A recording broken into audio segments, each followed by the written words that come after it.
Hello and welcome back to Ascending Soul's Journey. I am L.A. Michael. You can call me Lori Ann, a spiritualist, a light worker, a healer, brought here to help you guys go through different life changes in your life, especially through the spiritual ascension that has been taking place, a massive awakening.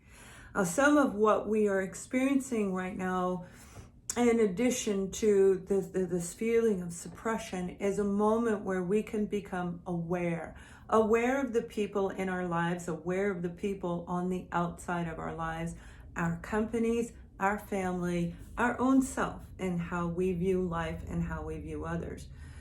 One of the things I wanted to share with you, I'm not just a spiritualist, I'm not just an advocate for personal empowerment. I am a survivor of narcissistic abuse of every level. Doesn't matter. Toxic is toxic. We don't care about the label. One of the things I've been guided to do for you guys is actually share with you scenarios so that when you are around people, when you're making yourself aware, when you're looking through your neighborhood, little things that you want to pay attention to. Now, this is kind of how it would go if we were shopping with a narcissist. Now, normally a narcissist is going to want that parking place right up front. These are the people that hold people up for 10 minutes while they are focused in on that one person in that one spot. Y'all know who I'm talking about, right?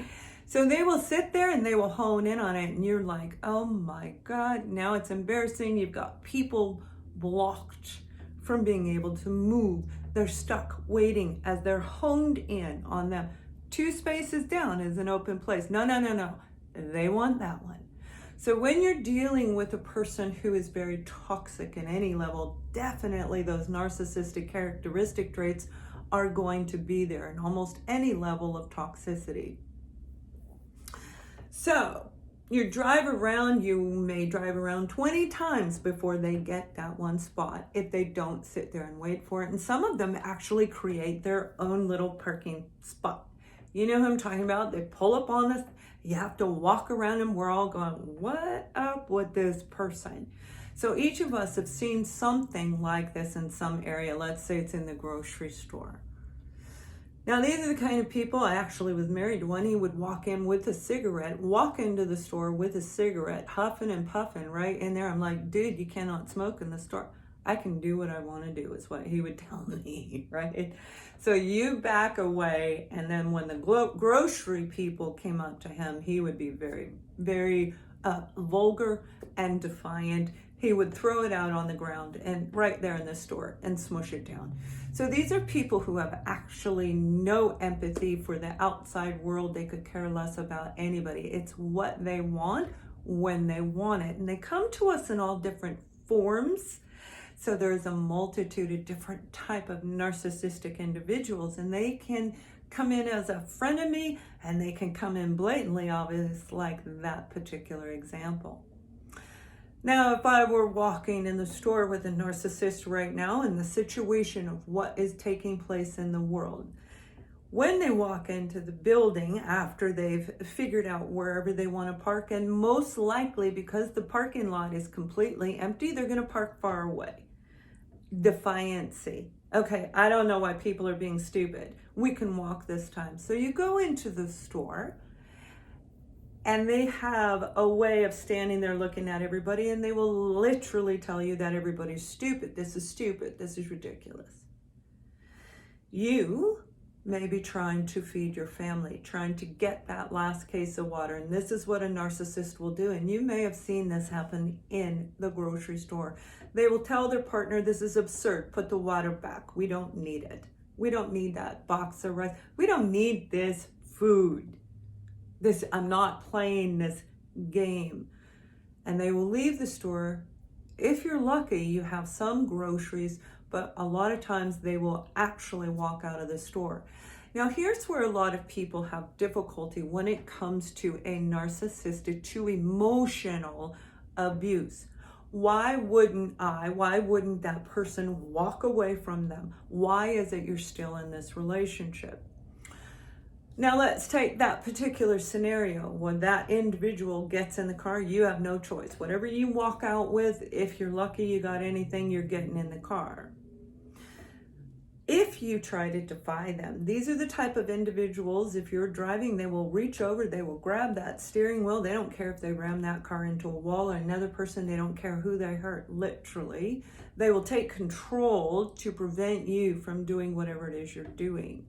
If they're driving, you're going home. Wherever they're going, that's where you're going. If you defy them, they will drop you off. They may even drop you off with your kids. And now we're in a worse situation. The reason I am bringing this to your awareness is there are people around you where they are in abusive situations on any possible level. Some of these people are addicted to alcohol, to different chemicals that they may not be able to get right now. Some of them are being antsy and angry because their world is changing, so they might be getting a little bit angry. When you're in the store, when you're looking around your neighborhood, as you become aware of true emotional abuse, you see, you wouldn't know that that person would grab the steering wheel. We don't think that way. A regular, healthy person would never imagine somebody to do that. But when you've been in an abusive relationship and you know they're capable of doing that, you have to play in a different way. You've got to be on guard. You've got to be alert. So as you go through, look for people in situations like this. And the video about the star, this could be a wonderful way to help people. I don't mean directly where you ever put yourself in harm's way, never, never. But a way to reach out to them, a phone number, something to allow them to know that they're not alone. To have them join the support side of my Facebook group where we can connect and never feel alone. We are not there to enable and coddle anybody, but to support them through this. If you're in an abusive relationship, there is a link down below. This is a way for you to be able to reach out in the United States for the domestic hotline. And for those of you in other countries, please look for that number in your country and post it somewhere where it's safe and accessible to only you if needed. These particular groups online are going to be absolutely amazing for a lot of us because in person we cannot be involved with these groups. And some of you, it's going to be challenging because they may be out of work right now, like a lot of us in the world, putting a lot more pain and pressure. So these links to my Facebook, Pinterest, Instagram, all of these are very, very crucial for them to know, you to know, you're not alone. And it may not be you, it might be your brother's wife. It may be your cousin who is involved in a situation like that, or the neighbor across the street where you hear the yelling and never could quite figure it all out. So as we go further, we're going to look at different scenarios and different situations, but please be awake, be aware, and most of all, be safe, be well, stay balanced, aware, and happy, positive vibration as much as possible. Thank you for watching and much love.